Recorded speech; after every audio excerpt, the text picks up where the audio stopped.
But when it comes to this Harry and Meghan photo, I have to be honest, I'm quite offended by it. Like, Meghan doesn't deserve to be in the official brochure for the coronation. Look at everything she's said since the death of the late Queen. And my worry is that he keeps rewarding bad behaviour by the Sussexes. So they think, oh, if we keep on behaving badly, that's what gets us noticed. That's what gets us all of these things. Hello, hello. Hello, hello. ¿Verdad, mi amor? Hello. Who would have thought that Netflix and Oprah would be helping Samantha Markle win her lawsuit? The world works in strangest and mysterious ways. So let's explore this now.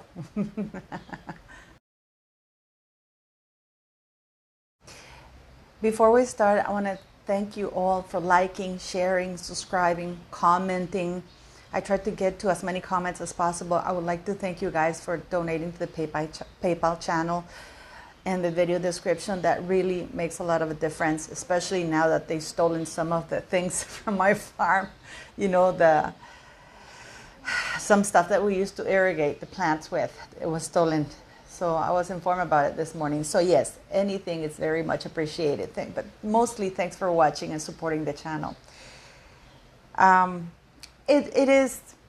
There's a saying in Spanish, por la boca muere el pez. The fish died by its mouth, which is exactly what has just happened to Meghan Markle and Prince Harry. But right here, we're going to tackle Meghan Markle mostly. The reason why I say this is because Meghan Markle has been suing all the newspapers in the United Kingdom, or the newspaper in the United Kingdom, right? I'm sorry, I'm just playing with city. She's been suing in the United Kingdom. She's been suing newspapers. And because of the title, she has been winning in spite of the fact that she commits perjury. Because she didn't misremember lying to the court. She lied to the court because you have to sit down.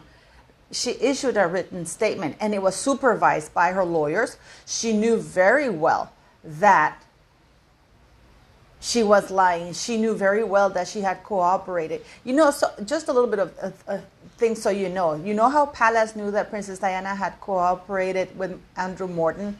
Because when they asked her to put it in writing in order to sue him, to do it like an official sworn statement, she refused. And that's how they knew that she had cooperated with Andrew Morton. So Princess Diana was not about to commit perjury. But Meghan, she has no qualms about it. Like we see in this email here from Harry to Jason Knopf, where Jason Knopf is telling Harry how to get away with defaming and lying about somebody else.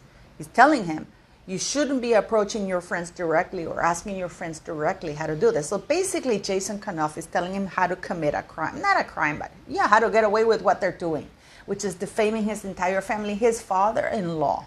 Because these things were about Meghan Markle defaming her family, lying about her family. So Jason Knopf is being a very good person, a very good morally corrupt aide by telling him, listen, don't do it like this. Don't approach your friends directly. Don't contact Caroline and Omid directly, because you have to be able to get away with this and be able to deny that you're actually doing this. What is that if not fraud? What is that if not being aided to commit something bad? And Jason Knopf knew full well what Harry and Meghan were doing. So all of a sudden, people are trying to make Jason Knopf the hero. He's not. To me, he's a skank. Okay? He's a skank, and Samantha Markle should be wary of him, because this is a man who has no loyalties. He was loyal to Meghan, now he's not loyal anymore. When he was loyal to Meghan, he was helping her cover her things up and stuff like that. So this is a very important email, that this communication, because it shows intent, manipulation, and deception. Okay? And that they want to keep their hands clean from what they're doing. This is like a hit from the mob.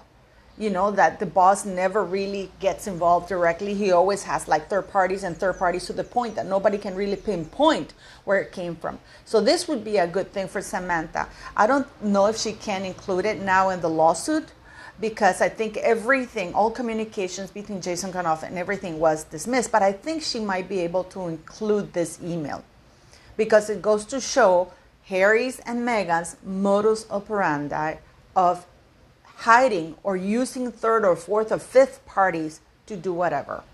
Now, why are Netflix and Oprah going to help Samantha win the lawsuit? Because Meghan Markle can't hide behind the fact that, oh, it was a third party, it wasn't me. This is defamation by implication, which is Samantha Markle didn't plead before. Was just defamation. This is defamation by implication, and Samantha has loads of it. I mean, this email is incredibly important for her because it shows how they operate. It shows that they defame. It shows this basically sums up who Harry and Meghan are. That they have to be able to deny what they're doing. That's covering up. And now we have Meghan at the Netflix going on and saying that, oh, I don't know her. I don't even know her birthday. I don't know what her middle name is, but she did know how to get in touch with her long-lost daughter, which wasn't lost, by the way. Samantha gave her authorization to have Meghan get in touch with Ashley, to the point that Ashley was at Meghan Markle's second wedding or first wedding, whatever you want to call it from. Samantha, by the way, had also been invited. And Meghan Markle, during that wedding, told Ashley that Samantha must really love her to put Ashley's well-being above hers, because Samantha was very ill. As we all know, she was, in a wheelchair, and she knew she was ill and couldn't look after her daughter properly. So Meghan congratulated and spoke up in defense or, in admiration of Samantha's choice, really difficult choice.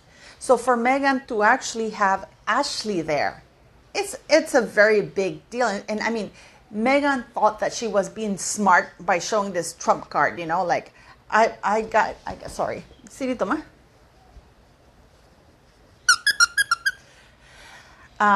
Instead, it's her downfall. Arrogance is almost always people's downfall. That combined with the lies. So Netflix is basically giving Samantha a lot of material, because all of it combined with everything that Meghan Markle said created a very dangerous environment for Samantha Markle and even her family. Because you don't have to say she's a skank or she's a hungry famer, whatever you want to call it. But she implied it by saying Samantha Markle changed her last name as soon as I started dating Harry. Do with that what you will. That says a lot. What does it say? It implies that Samantha was actually trying to, like I said, greedy, trying to, get famous out of Meghan Markle's back. I mean, the only person who's been on her back getting everything is Meghan, not Samantha. We know Meghan is good at being on her back, on her knees, everything. But the only one who's skimming off the back of other people's. And the reason why Meghan thinks that way is because she behaves that way. I remember we have a saying, if you're a thief, you think everybody steals from you. If you're a murderer, you think everybody kills. Because Meghan is such a conniving, manipulative, psychopathic liar. And these are all my thoughts and opinions. This is why she thinks everybody else is that way. Because that's who she is. So she expects from mother what she dishes out. And we know that what she dishes out is actually quite terrible. So Netflix right now is providing so much material and they can't take it back. They can't take it back. I mean, we even have 2 versions in that Netflix documentary of Meghan Markle's myth carriage. It's a myth. Because we have a 3rd version that she published in New York Post or something like that. because she said she was alone. She just got up. She was alone. She went to the nursery. She was picking up the socks or whatever that were lying on the ground. And then, she saw Archie, and as she picked them up, she went down singing a lullaby. I'm sorry. I just have to laugh. And then we have Abigail. What does she do? Like that. It's so funny. Talking about, I saw her, and she said that she was in a lot of pain, and then it just happened. So it seems that it happened in front of her. And then we have her own words narrating that on the first day she moved in, she lost the baby. And Harry was there.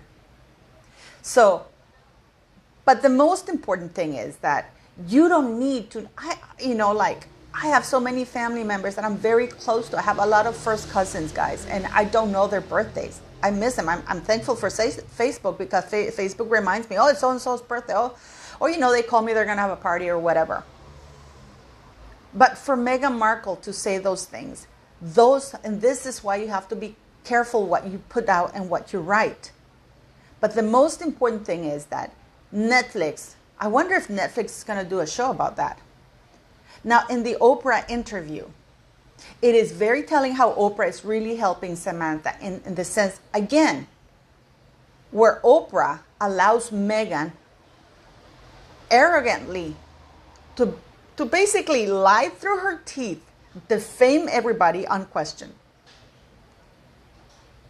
You know what? It would have behooved Oprah to actually have Samantha and Mr. Markle and give the version of events. But that would be too decent for Oprah to do, because that would not suit Oprah's narrative about trashing the royal family. No. And also, many people have said, well, what does it matter that Boozy, whatever the hell his name is there? Well, actually it does. A lot of you have said, well, Samantha shouldn't have included Boozy because she can't have a direct link, whether she's paid Boozy or not. But by Meghan having him and this Netflix mockumentary, she is the executive producer. Her company's producing the show. So she's hired these people to say that. In calling Samantha racist, this is Boozy saying that, and Meghan hired him. So at the end of the day, she is responsible for that. Just like Amber Heard was responsible for that op-ed that she wrote. She didn't say Johnny Depp's name, but we all knew who she was talking about, and she signed it. Meghan Markle, as an executive producer, and being her Archwell Productions, who produced that Netflix thing, she was responsible for the people who was hired her. This is why she tried to wash her hands, say, the director took it in the direction I didn't want to take it. That's BS. We all knew what she was doing. So Oprah allows Meghan Markle to lie and lie and lie. And the great thing about this is that Oprah said that she had over 90 more minutes of footage that she didn't use, which could be subpoenaed to see what else Meghan said.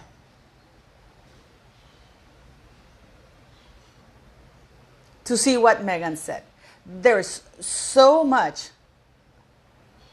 And Oprah, she will get subpoenaed most likely. If I were Samantha, I would subpoena her to appear and testify and produce those 90 minutes to the courts of the footage that was not released. Remember that? That Oprah said that she had more footage that she hadn't released? She might be compelled to release it now, Oprah. And Netflix, we're seeing in real time, because all you have to do is go back. Oh God, I can't watch it.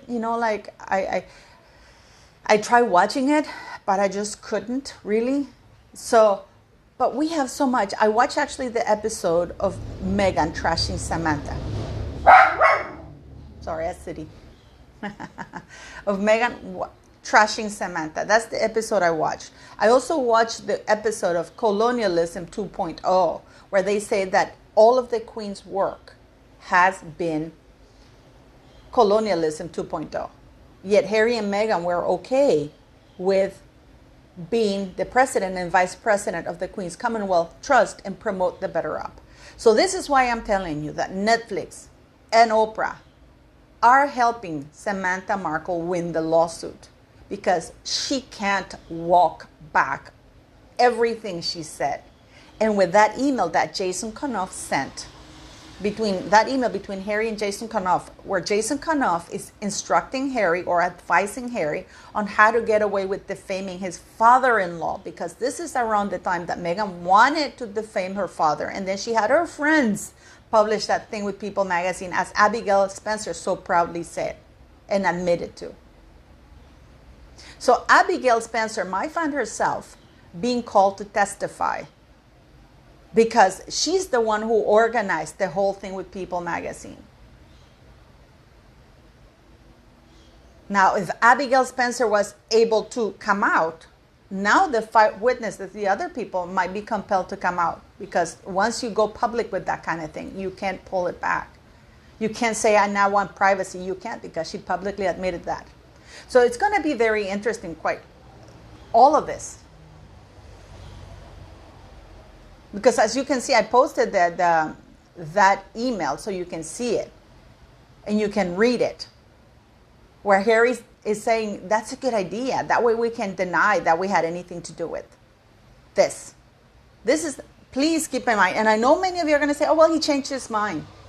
Jason Kanoff is like Meghan Markle. He goes where the wind blows. He got a better deal from Charles and from Catherine and William, and he's there. If I were Prince William and Catherine, I would watch my back, because clearly this is a man who cannot be trusted, or unless he was planted by Prince William and Catherine from the beginning.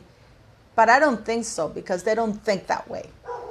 But what do you guys think? And it's going to cost Meghan a lot more than $75,000, because punitive damages are going to be terrible. Samantha has had death threats. Meghan Markle, in a global documentary or mockumentary, she had a guy come and say that Samantha was racist. He basically set the dogs on Samantha, given the racial tensions in the United States at the moment. That was very unwise, because Samantha, unlike the royal family, does not have unlimited resources. She does not have Scotland Yard and an MI5 protecting them. But let me know what you think.